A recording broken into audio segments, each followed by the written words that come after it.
This is starting to smell good already. I wanted to show off my new frying pan from Dalstrong. They have a new series out called the Avalon series, and this is a 5-ply copper core frying pan. It's got some beautiful features to it just aesthetically. You can see this nice hammered finish to it. It's got this nice black sheen, a little bit different than a stainless steel silver sheen to it. And it's just impressive from the moment you look at it. I'm going to show you a couple of things that I like so much about this frying pan, and then I'm actually going to do just a little bit of work in it so you can actually see it in use. So to begin with, if you look at the frying pan as a whole, it's got a beautiful lid to it that has the vented steam hole.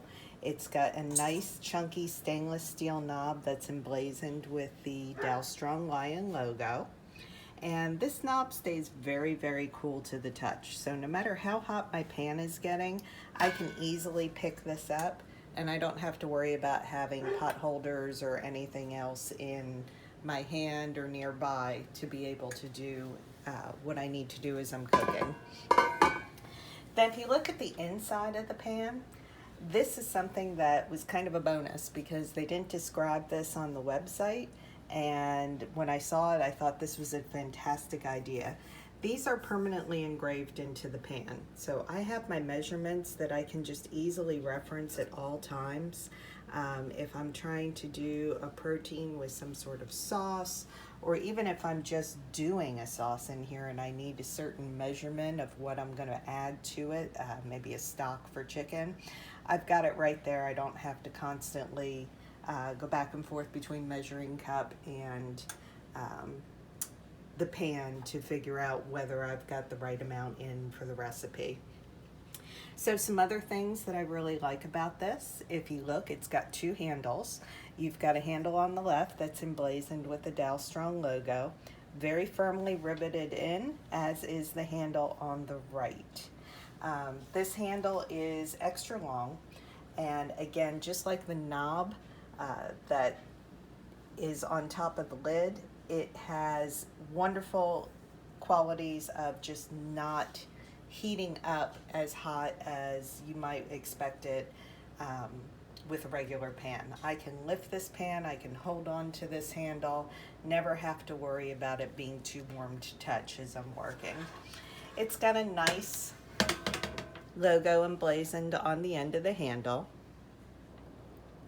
And then the bottom of the pan tells you a little bit more about its construction, its heat conduction, where it can be used. I mean, I use mine on a home stove, but this can be used over gas or electric. Either one's going to work just fine. And the beauty of stainless steel is that it has an even conductivity of heat. Now, the reason I invested in this particular pan is because this pan can also go easily from stovetop to oven. So what I'm going to do is I'm going to start to heat up my pan. And I want this pan to heat up a certain amount before I put the oil in, only because I'm going to be adding some protein to the pan itself. I want to wait until that oil is a certain temperature before actually putting my protein in the pan. Now the reason for that is because if the oil is warm, it actually thins out a little bit, covers a lot more of the surface of the pan. So I have to add less of it than I might normally if I were using this as a cold technique. Keeps the fat content down of what I'm making for my family, and it's all around a little bit more economical and healthier, especially with the price of olive oil. You want to make sure that you use only what you need to use. The other reason is if I put something that is cold in this pan before the oil is a certain temperature, it's going to create a temperature difference ratio, and it's going to actually make my protein stick to the pan. I want this oil to actually create a surface between the crevices in the pan that are microscopic that you normally wouldn't be able to see, and the protein itself, so that the protein actually kind of glides above the pan just a little bit. Now, the question is, how do I know this is hot enough? Well, you can check it kind of two different ways, or at least how I look at it. I can usually see just a little bit of a steam film coming up off, as well as a ripple effect for the oil. We're not quite there yet, but because I'm going to be doing a protein with some panko breadcrumbs, I also have another way of checking. I can take just a pinch of these breadcrumbs, throw it into the oil, and if it gives me that crisping effect and sizzle, I know we're right.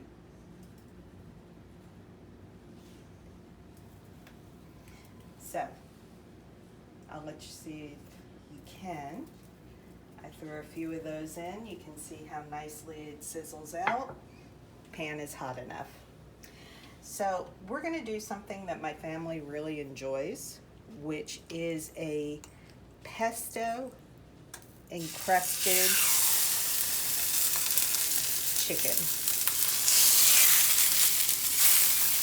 And this is actually going to have two steps to it. I want to take the chicken and sear it in the pan first, give it a nice browning, and you'll notice as I try to move this, it sticks right now. That's one of the secrets to Teflon, or I'm sorry, not Teflon, stainless steel. You're going to know when this protein is ready just by touch. It will automatically release from the pan when the time is right to turn it. If it's sticking to the pan, it's not ready yet. So I have just a little bit of stick here. I need to give it just a moment.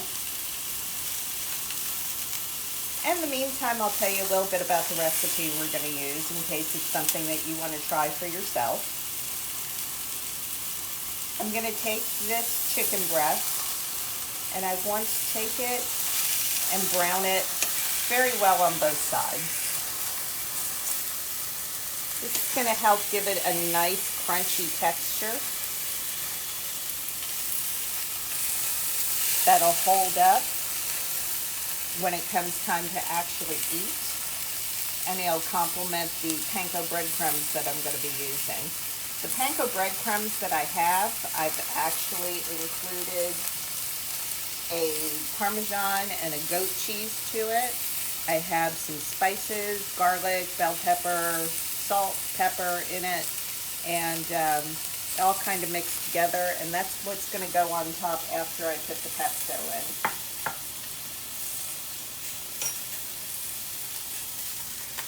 See now how easily this is going to release for me?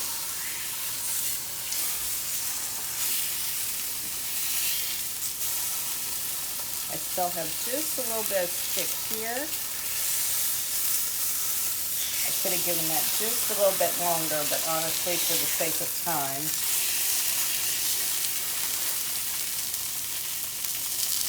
I'm going to go ahead and turn it now. And you can see how nicely this browns. I mean, this did this chicken pretty quickly. The chicken was room temperature. I didn't put it in cold. And the way I'm actually going to finish this, after I get everything nice and seared on both sides, is in the oven. This particular pan can go very easily from stovetop to oven. And once I think I have enough browning on both sides,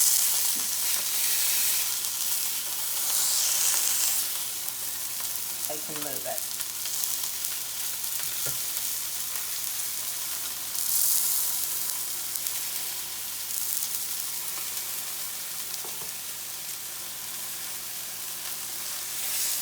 I'm going to give this one more turn. You can see how easily that released. And we're going to do the encrusted pesto part. So I'm going to take this, just add my pesto, and I love pesto.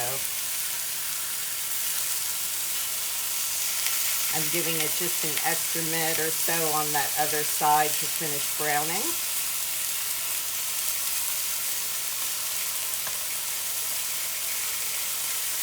We're going to take the breadcrumbs and put it right over that layer.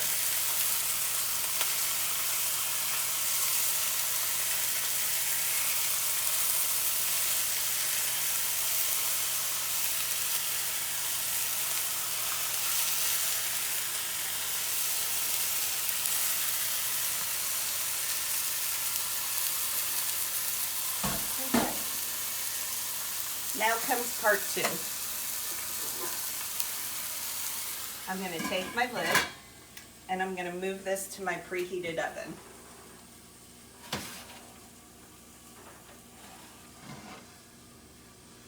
And you can see as hot as that pan is, I'm very comfortably holding both of these handles. Neither of them are warm even. They're perfectly comfortable at room temperature. That's going to go in my 350-degree oven, and that's going to cook for about a half hour or until the chicken is reaching an internal temperature of where it's done. So that's a little bit of my new fry pan. I can't wait to have lunch. This is going to be so good. I hope that it showed you some of the qualities that I like about the Dalstrong pan, and maybe you'll find that this is something you need in your kitchen too.